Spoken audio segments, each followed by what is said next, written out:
Hello, Namaste everyone. I am Chandraprabha and I welcome everyone to my YouTube channel Nursing Excellence. So in today's video we will discuss about one of the most important neurological condition, that is meningitis. Firstly we should know, अगर कहीं पे भी हमें question में meningitis मिले तो हमें ये पता होना चाहिए that it is a disorder of nervous system. Nervous system का डिसऑर्डर है एंड जहाँ पे इन्फेक्शंस के साथ हम लोग डील कर रहे हैं, the first condition is meningitis.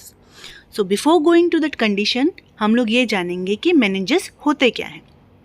जैसे किसी भी टर्मिनोलॉजी के पीछे अगर कहीं पे आइटिस देखने को मिले, that means inflammation. Here meningitis means inflammation in the meninges or meningeal layer.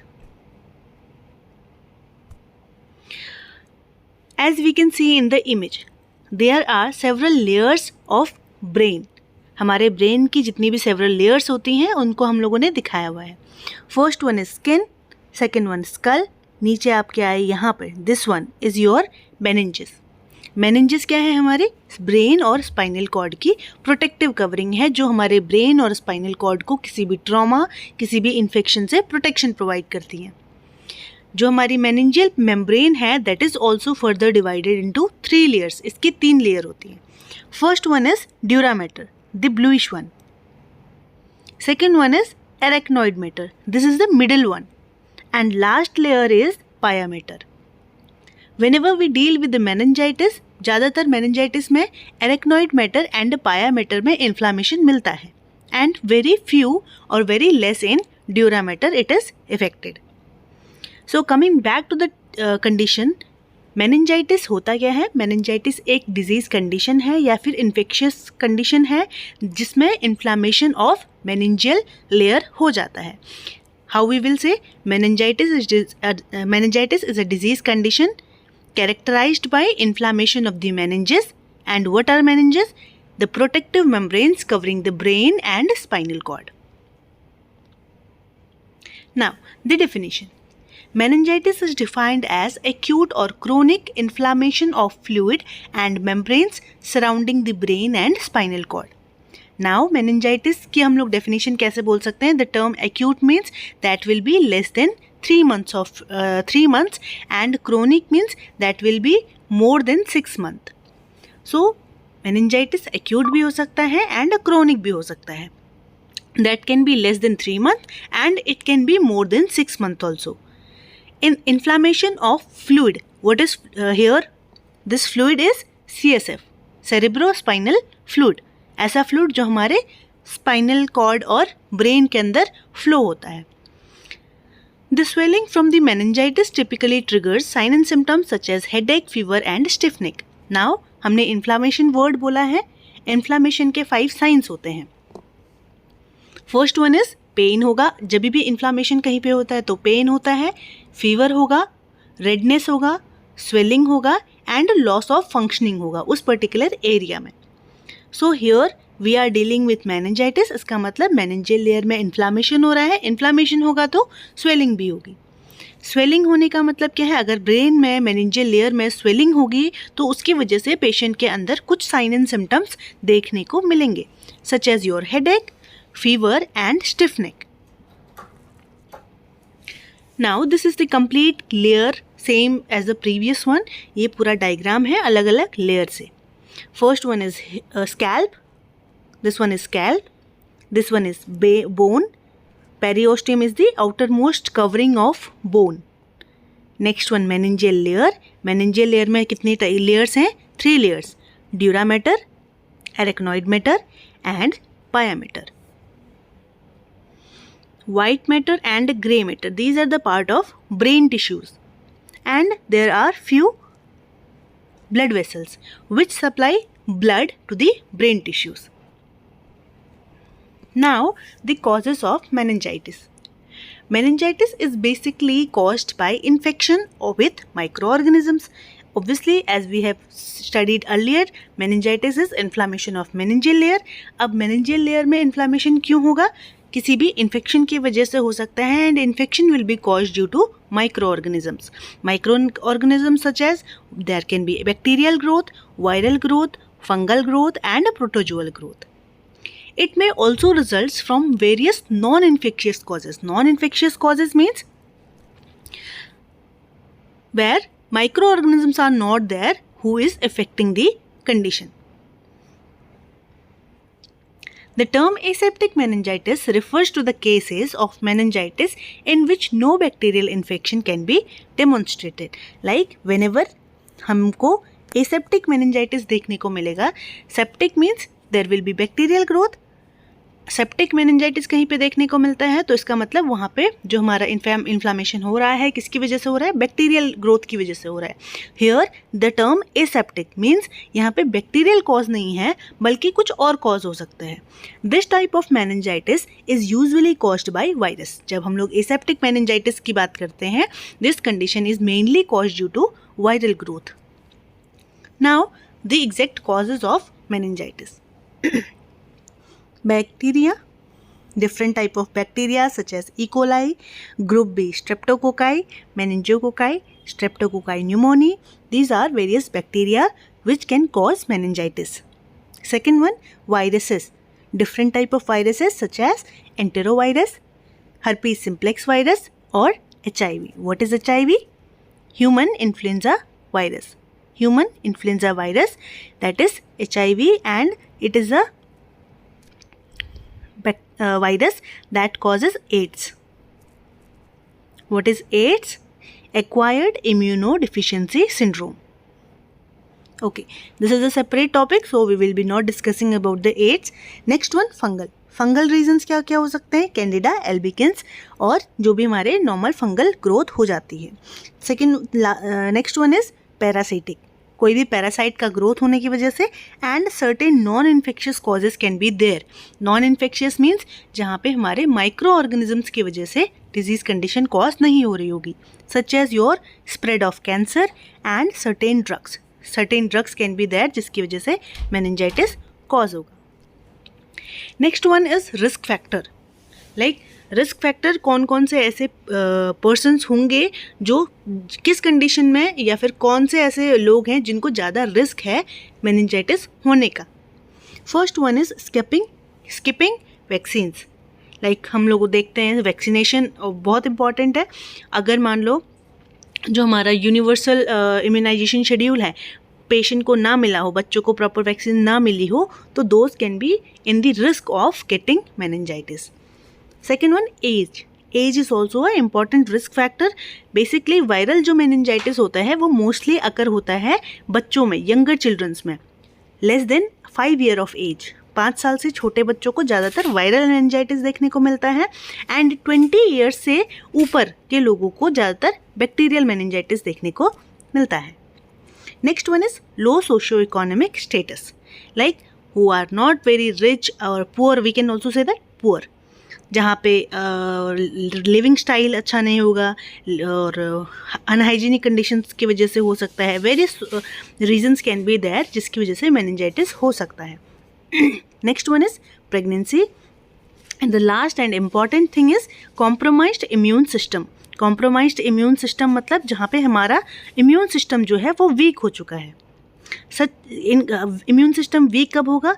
That it can be weaken in several conditions such as आपका AIDS, alcoholism, diabetes and use of immunosuppressant drug. कोई कोई ऐसी conditions होती हैं, like surgery के लिए, example के लिए बता रही हूँ, लाइक लिवर ट्रांसप्लांटेशन हुआ है या फिर कोई भी मेजर सर्जरीज हुई हैं, उस टाइम पे हम लोग क्या देते हैं, दूसरे का जब लंग ट्रांसप्लांटेशन है तो बाहर दूसरा लंग हम लोग ट्रांसप्लांट करा रहे होते हैं, तो हमारा इम्यून सिस्टम उसको एक फॉरेन ऑब्जेक्ट की तरह भी ट्रीट कर सकता है एंड उसको डैमेज ना करे. इसलिए हम लोग क्या करते हैं, इम्यूनोसप्रेसेंट ड्रग का यूज़ करते हैं ताकि हमारा इम्यून सिस्टम है उस पर्टिकुलर टाइम के लिए थोड़ा सा डिप्रेस रहे, सप्रेस रहे. ठीक है. AIDS, obviously we know AIDS is acquired immunodeficiency syndrome. Coming to the next portion, that is your clinical manifestation. Now clinical manifestation are very important. We should know कि क्या क्या sign and symptom patient में देखने को मिलते हैं while there will be meningitis. The most common cause या फिर the most common symptom of meningitis is severe headache. I have already told you कि मेनिंजियल लेयर में इन्फ्लामेशन होगा तो हेडेक ऑब्वियसली होगा. Occurring in almost 90% of the cases. जितने भी cases होते हैं बैक्टीरियल मेनिंजाइटिस के, उनमें हेडेक होता ही होता है, दैट इज सीवियर हेडेक होता है पेशेंट में. Followed by neck stiffness. Now what is neck stiffness? The inability to flex the neck forward. Forward मतलब आगे की तरफ, फ्लेक्स मतलब जब फ्लेक्शन हम लोग इसको बोलते हैं आगे की तरफ बेंड होना. तो पेशेंट जो है अपनी नेक को आगे की तरफ फॉरवर्ड की तरफ नेक को फ्लेक्स करने में एबल नहीं होगा. क्यों? क्योंकि उसकी जो मसल टोन है उसके इंक्रीज़ होने की वजह से और स्टिफनेस होने की वजह से. कई बार हमारे साथ भी ऐसा होता है कि हम लोग रात में सो जाते हैं एंड हमारी मूवमेंट नहीं हो पाता है नेक का. तो उसी तरीके से पेशेंट में क्या होगा, हेडेक होगा, सीवियर हेडेक, और साथ में उसकी नेक स्टिफनेस भी होगी. Next, as you can see in the image, first one is fever. Patient में फीवर होगा क्योंकि बैक्टीरियल ग्रोथ होगी तो फीवर होगा ही होगा. Stiff neck, inability to flex the head forward. Headache होगा, severe headache can be there. Obviously brain में जो हमारा मेनिंजियल लेयर है उसमें अगर इन्फ्लामेशन हो रहा है तो हमारी जो कॉग्निटिव फंक्शनिंग है, कॉग्निटिव फंक्शनिंग मतलब जो हमारा बौद्धिक क्षमता है, जो हमारा दिमाग का काम करना, लाइक लर्निंग, स्टडिंग, जो भी हम लोग दिमाग से काम कर रहे हैं, सोचना, थिंकिंग, ये सब हमारे क्या हैं, कॉग्निटिव फंक्शनिंग है. तो इनमें प्रॉब्लम्स आ सकती हैं, उसमें चेंजेस देखने को मिल सकते हैं. पेशेंट कंफ्यूज हो सकता है. Increased sensitivity of light. This is very important clinical manifestation, that is photophobia. इसके लिए क्या मेडिकल टर्मिनोलॉजी है? Photophobia. Photophobia means increased sensitivity to light. Next one is nausea and vomiting.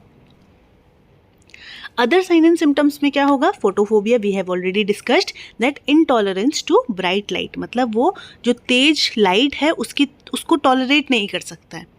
Phonophobia. Phonophobia means intolerance to loud noise. Loud noise, अगर तेज आवाज़ें हैं तो उसको वो टॉलरेट नहीं कर पाएगा. The fontanelle. फॉन्टेनल मीन्स क्या होता है? हमारे जो सॉफ्ट स्पॉट होते हैं बच्चे के. As you can see in the image, the first one is anterior fontanelle and posterior one is posterior fontanelle. Fontanelle जो होते हैं can bulge in infants aged up to 6 month. जो 6 महीने के बच्चे हैं उनमें जो फॉन्टेनल वाला एरिया है, क्योंकि वो ओपन रहता है उस टाइम पे, तो उसमें बल्जिंग हो सकती है, क्योंकि ऑब्वियसली वहाँ वो ओपन स्पेस है. हमारा जो ब्रेन की क्रेनियम बोन्स हैं, क्रेनियम कैविटी है, वो उस टाइम पे वो अटैच नहीं होता है, वहाँ पे ओपनिंग होती है. अब अंदर अगर मेम्ब्रेन, जो उसके अंदर वाली मेम्ब्रेन है, वहाँ पे अगर इन्फ्लामेशन होगा तो स्वेलिंग होगा. स्वेलिंग की वजह से जो फॉन्टेनल वाला एरिया है वो बच्चों में बल्जिंग दिख सकती है. बल्जिंग मतलब सूजन, बाहर को उभार आना. नेक्स्ट वन, लेग पेन होगा पेशेंट को, और जो एक्सट्रीमिटीज़ हैं, एक्सट्रीमिटीज़ मतलब हमारी जो हाथ पैर हैं वो ठंडे होंगे. Abnormal skin colour. स्किन का कलर जो होगा वो एबनॉर्मल हो सकता है. And coma in severe cases. Obviously coma can be there.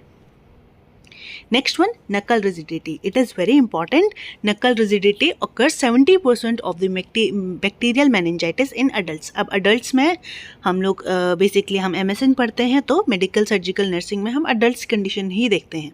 तो 70% जितने भी अडल्ट्स में बैक्टीरियल मेनिंजाइटिस के केस होते हैं उसमें नकल रिजिडिटी देखने को मिलती है. Other sign is positive Kernig sign. These are very important signs which we should know. Now let's discuss कि कर्निक साइन होता क्या है. Kernig sign is assessed with the person lying supine. Supine position मतलब ये हमारा patient है, अगर वो सुपाइन पोजिशन पे लेटा है, दिस इज द बेड.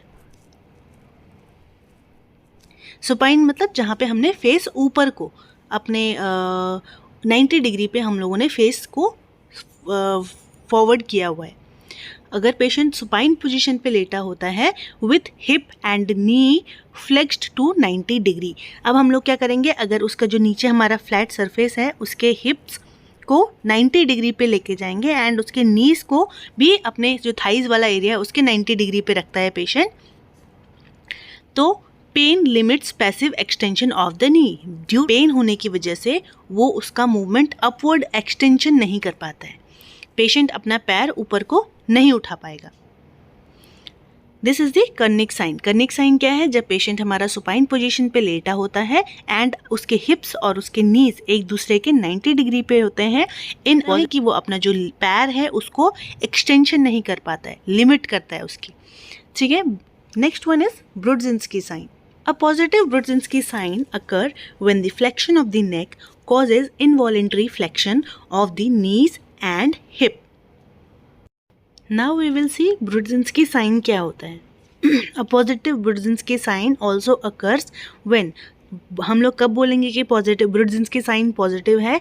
जब हमारा पेशेंट सेम वही लाइंग पोजीशन पे होता है, सुपाइन पोजीशन पे होता है। अगर हम उसका जो नेक एंड है दिस वन, हम अगर उसके नेक को फ्लेक्स करते हैं, फ्लेक्स मीन्स इनवर्ट उसको मूवमेंट कराते हैं ऊपर को, तो उसके जो हिप और नीज हैं वो भी अपने आप क्या होने लगते हैं? फ्लेक्स होने लगते हैं।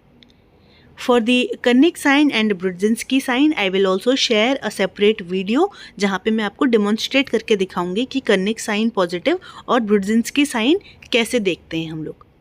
For further for this discussion this much is enough.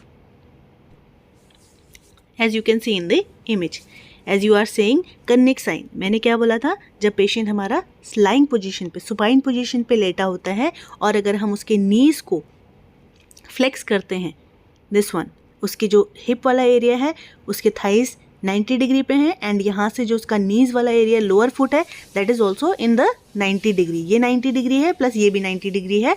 तो अगर उसके बाद इसमें पेन होने की वजह से, हैमस्ट्रिंग मसल में पेन होने की वजह से इसकी जो अपवर्ड है, अपवर्ड मूवमेंट लिमिट हो जाएगी, नहीं कर पाएगा उससे प्रॉपर मूवमेंट ऊपर को। This one is Kernig sign. Knee is flexed to 90 degree, hip is flexed to 90 degree.